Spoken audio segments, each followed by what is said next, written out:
साथियों, आज 19 मार्च 2026 है। अब समय आ चुका है कि प्रदेश व देशवासी सभी देशवासियों को सरकार से प्रश्न करना ही पड़ेगा कि ये जो प्रदेश की व्यवस्था है या देश की व्यवस्था है वो आम जनमानस को प्रताड़ित करने के लिए है, अन्याय करने के लिए है, बेरोज़गारी पैदा करने के लिए है, अमन शांति को बर्बाद करने के लिए है, या अपमानित जीवन जीने के लिए है, या यहाँ की जो भारतीय संस्कृत सभ्यता एक ताना बाना है उसको नष्ट करने के लिए है। ये चीज़ अपना पराया या जाति धर्म से ऊपर उठकर ये प्रश्न करना ही पड़ेगा सरकार से। क्या ये जो सरकारी व्यवस्था है जो प्रदेशवासियों को एक सही जीवन देने के लिए, एक व्यवस्थित शांतिपूर्ण जीवन व्यतीत करने के लिए बनाई गई है, इसके माध्यम से उसे मिलता है क्या? ये बड़ा गंभीर प्रश्न है और गंभीर समस्याओं के कारण पैदा हुई हैं। आज का जनमानस, हर परिवार दुखित है, परेशान है। सरकारी सिस्टम न्याय देने की जगह अन्याय करता है। पब्लिक करती है तो चलो वो उनका लाभ है, चाहते हैं, या हर इंसान घर परिवार में, समाज में लड़ रहा है अपने अपने फ़ायदे के लिए, लाभ के लिए, तो वो तो चलो उनका निजी बातें हैं और अपने लाभ के कारण से लड़ रहे हैं। लेकिन ये जो सरकार के माध्यम से हमसे, हमारे पसीने के कमाई से, टैक्स के माध्यम से सरकार का निर्माण होता है, और इसलिए होता है कि समाज के अंदर अमन शांति और सुरक्षा, न्याय और उनको रोज़गार मिले। क्या ये मिल रहा है? मेरे से ज़्यादा देश के छात्र छात्राएं जानती होंगी कि 10 से 20 लाख या MBBS या बड़े बड़े डिग्रियों को प्राप्त करने के लिए पैसा लग जाता है, और सरकारें क्या करती हैं? पढ़ाई करा के डिग्रियां बांट रही हैं। डिग्रियां बांटकर जनता छोटे छोटे कामों के लिए परेशान है।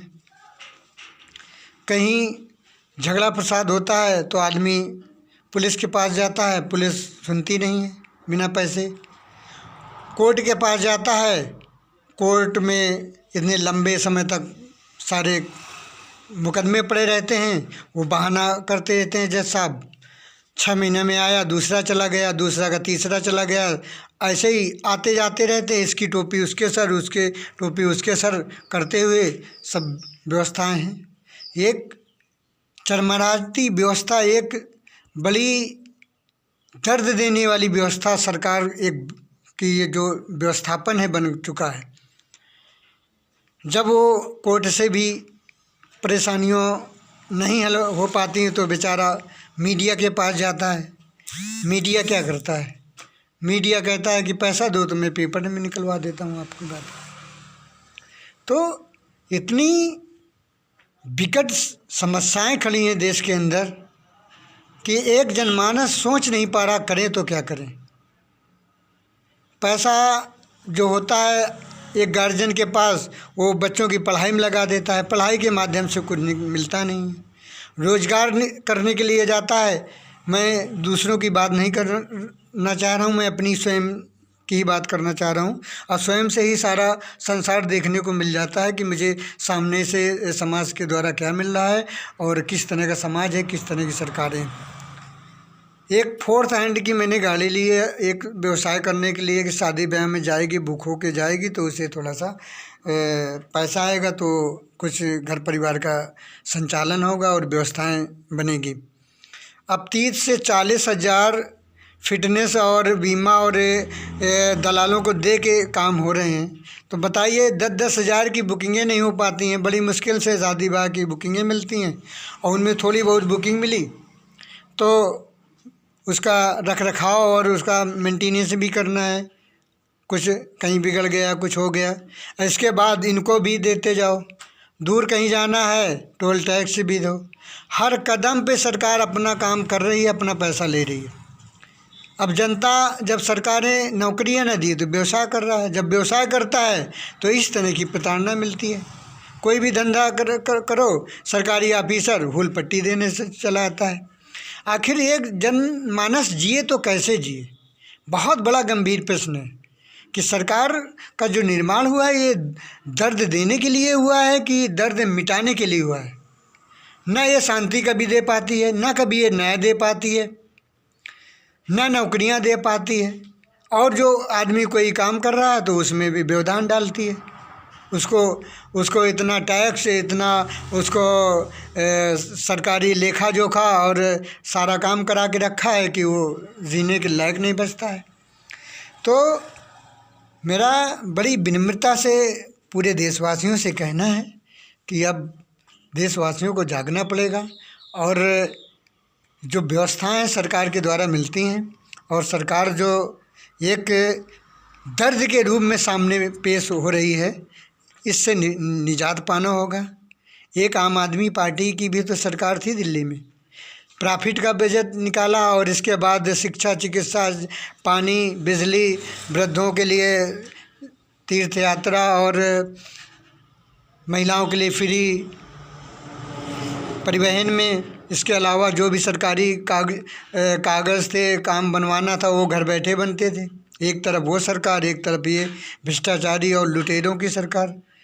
बहुत बड़े प्रश्न हैं। अब दुख तो मुझे जनता पे भी बहुत होता है, इसलिए होता है कि जब वोट डालने की समय आती है तो ये अपना पराया और जाति धर्म देखने लगते हैं। कौन जीत रहा है उसको जिताने वाले को और जिताने की कोशिश में लग जाते हैं। अच्छा नेता पहचान नहीं पाते, अच्छे पार्टियों को पहचानते नहीं हैं। जो दारू पी के कार्यकर्ता र्यूमर फैलाते रहते हैं, उनके र्यूमर में बहकावे में आके वोट डालते रहते हैं। तो लास्ट समस्याएं तो जनता के ऊपर हैं, क्योंकि जनता जब 5 वर्ष के बाद चुनाव होता है और अपने प्रतिनिधि चुनने की बात आती है, अपनी उम्मीदवार को सिलेक्शन करने की बात आती है, तो फिर जनता स्वच्छ निर्णय और पवित्र निर्णय क्यों नहीं लेती है कि एक अच्छी पार्टी को हम आगे लाएं और अच्छी सांसद या विधायक को हम अपना करता धरता और देश प्रदेश की बागडोर संभालने का मौका दें। तो बहुत सारी चीज़ें हैं और मैं तो बोलूँगा तो बोलता ही रहूँगा। बड़ा वीडियो हो जाता है तो ये फेसबुक और इंस्टाग्राम में और इसमें सब जो भी प्लेटफार्म है उनमें जाने में समय लगता है। और ये अब इन बहुत कुछ तो मिला प्लेटफार्मों के माध्यम से, लेकिन अब इनमें भी ऐसा है कि कहीं सेक्सुअल चीज़ें बहुत ज़्यादा परोसी जा रही हैं, तो कहीं दुकानों का एडवर्टाइज चल रहा है, गलत चीज़ें जनता के सामने लाई जा रही हैं। इनमें भी कोई वैसा जो एक सैद्धांतिक और नियमता है और लोगों को सही चीज़ सामने परोसी जाए, वो उस तरह का कुछ नहीं दिखाई दे रहा है। तो कमियां बहुत सारी चीज़ें हैं, लेकिन प्राथमिक जो मूल चीज़ें हैं उनको तो जनता को समझना चाहिए और सरकारों को हल करना चाहिए। बताइए, एक आम आदमी क्या कर सकता है? पूरी अपनी जीवन की कमाई को बच्चों को पढ़ाने में लगाता है, बच्चों को नौकरी नहीं मिलती तो व्यवसाय में लगाता है, जब व्यवसाय में लगाता है तो व्यवसाय में सरकारी डिपार्टमेंट ऑफिसर आके उसको हुल पट्टी देते हैं, या कोई भी चीज़ें काम कराने जाओ तो होता नहीं है। अब ये बताइए, हर चीज़ में आप टैक्स लेते हो। वो जब उत्पाद कच्चा होता है उसमें टैक्स लेते हो, वो थोड़ा बहुत एक प्राथमिक धातु बन के आती है तो उसमें लेते हो, उसके द्वारा जो यंत्र बनते हैं उसमें लेते हो, यंत्रों के द्वारा जो मशीनरी बनती है उसमें लेते हो, इसके बाद जब वो बिकने के लिए आती है तो उसमें लेते हो। न जाने कितने टैक्स लेते हो और फिर कहते हो एक टैक्स, एक चुनाव, एक भाषा, एक संविधान है। किस तरह से ये लोग, किस तरह लोगों को हम लोगों ने चुना, यही गलती हम लोगों की है कि हम लोग कैसे लोगों को अपना दाता विधाता नियुक्त करके भेजा और वो लोग क्या कर रहे हैं। स्वयं जघन्य अपराधों और एक ग्लैमरस की दुनिया में घूमते रहते हैं, अपने बच्चों को विदेशों में पढ़ाते हैं, यहाँ की जर्जर व्यवस्था में उनको जनता के बच्चों को रखते हैं। तो प्रश्न बहुत सारे हैं, लेकिन जो मूल है उस पर तो कम से कम समझना चाहिए कि इतना बेरोज़गारी का आलम है, न्याय उसको समय से मिलता नहीं है।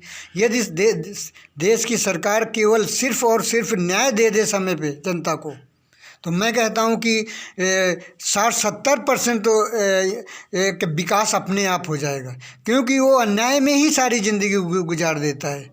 उसको कुछ लेने जाएगा तो उसमें अन्याय है, कुछ बेचने जाएगा तो उसमें तमाम सारी अनियमितताएँ और दलाली और तमाम सारा चीज़ें हैं। कोई चीज़ें रखेगा तो उसमें सुरक्षा नहीं हो पा रही है। तो हर जगह जब उसको न्याय ही नहीं मिलेगा तो न्याय पाने के लिए सारी ज़िंदगी गुजार देता है।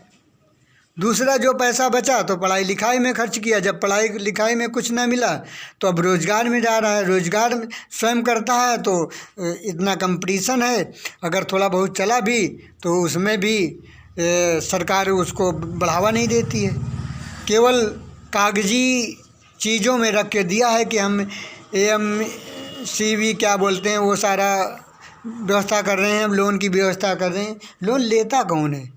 बहुत दलालों के माध्यम से गरीब आदमी ले लिया थोड़ा 10-20%, नहीं तो बाकी तो सब बड़ा वर्ग लेता है।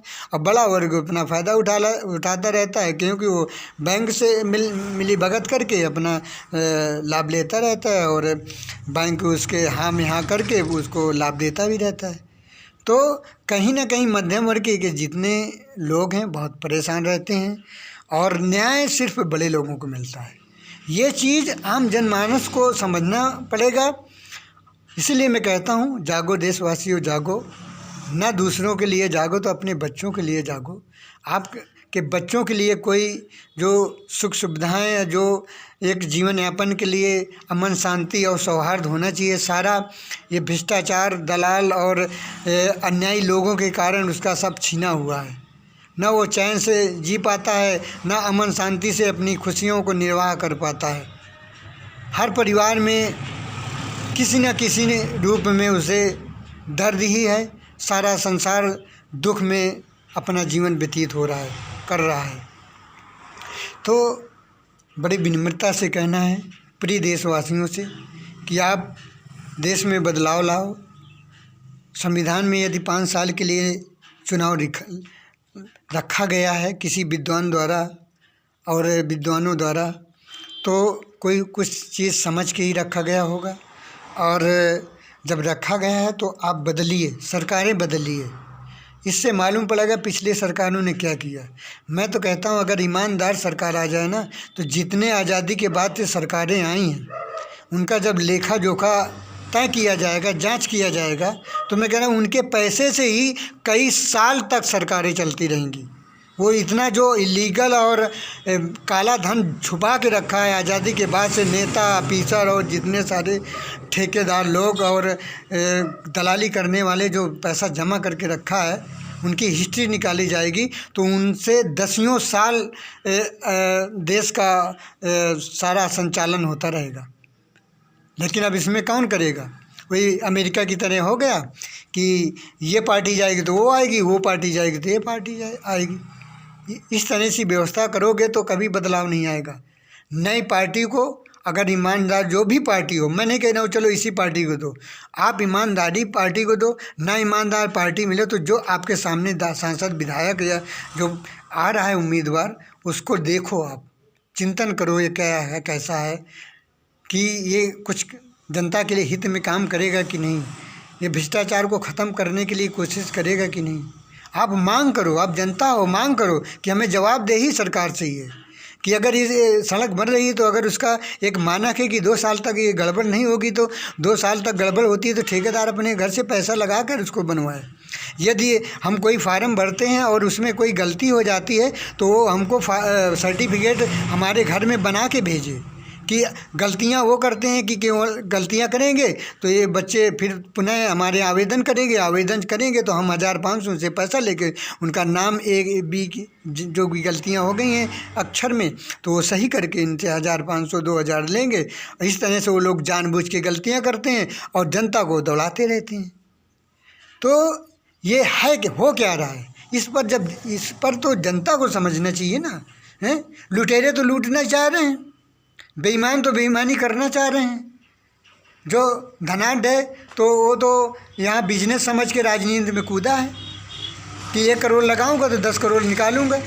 तो ये चीज़ जनता को समझनी चाहिए ना। जनता तो हवा में आ जाती है कि वो तो बहुत पैसा वाला है, वो बढ़िया काम करेगा, उसी को ठप्पा लगा के बैठ जाता है घर में।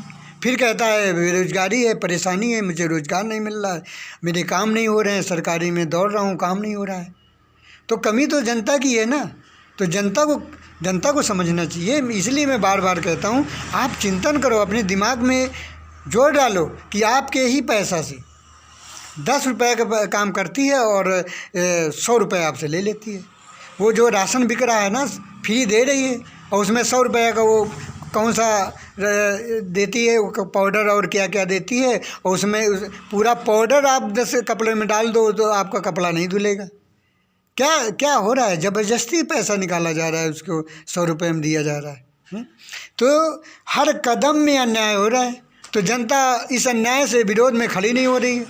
अब बगल वाला कोई 10 रुपये ज़्यादा ले ले तो उसे कहो 10 साल बात ना करे, झगड़ा करके बैठता है। भाई अब भाई से थोड़ा सा अगर पैसा ज़्यादा ले ले तो उसे कई साल तक उससे दुश्मनी रखेगा, खाना आना जाना बंद कर देगा। और ये जो लुटेरे लोग अप्रत्यक्ष रूप में घुमा के कहीं कपड़े में, कहीं जूते में, कहीं किसी और चीज़ों में, कहीं काम करवाने के रूप में, कहीं ज़मीन खरीदने के रूप में जो तमाम सारा ले लेते हैं बेईमानी का, तो उसमें जनता कुछ नहीं बोल पाती। तो जनता को जागरूक होना पड़ेगा। पहली बात, प्रथम तो आप अच्छे नेता को चुनो, वो अच्छा नेता आएगा तो बदलाव आएगा। और धनी तो होना ही नहीं चाहिए। करोड़पति को अगर जिताओगे तो वो बिजनेस के लिए आ रहा है, वो आपको काम वाम करने के लिए नहीं आ रहा। एक आम जन आदमी, गरीब आदमी को आगे बढ़ाओगे तो वो हो सकता है वो पैसा जमा करे अपने पास, लेकिन आपकी सुनेगा ज़रूर, क्योंकि वो भी ऐसी परिस्थितियों से आया है जहाँ वो दर्द को महसूस कर रहा है। तो इसलिए गरीबों की पार्टी बनाओ, गरीबों को आगे बढ़ाओ, ऑटोमेटिक 10, 20, 30% तो अपने आप आ जाएगा। फिर इसके बाद जब उसको जनता प्रेरित करेगी या दबाव डालेगी तो और आगे बढ़ेंगे, अच्छे काम होंगे। तो देखो कितना वीडियो मेरा बहुत बड़ा हो गया है, फिर ये जाने में दिक्कत होगी, इसलिए मैं बंद करना चाहूँगा। इन्हीं शब्दों के साथ मैं सभी देशवासियों को सादर नमन, बंदन, चरण स्पर्श और जय हिंद, जय जय हिंदुस्तान।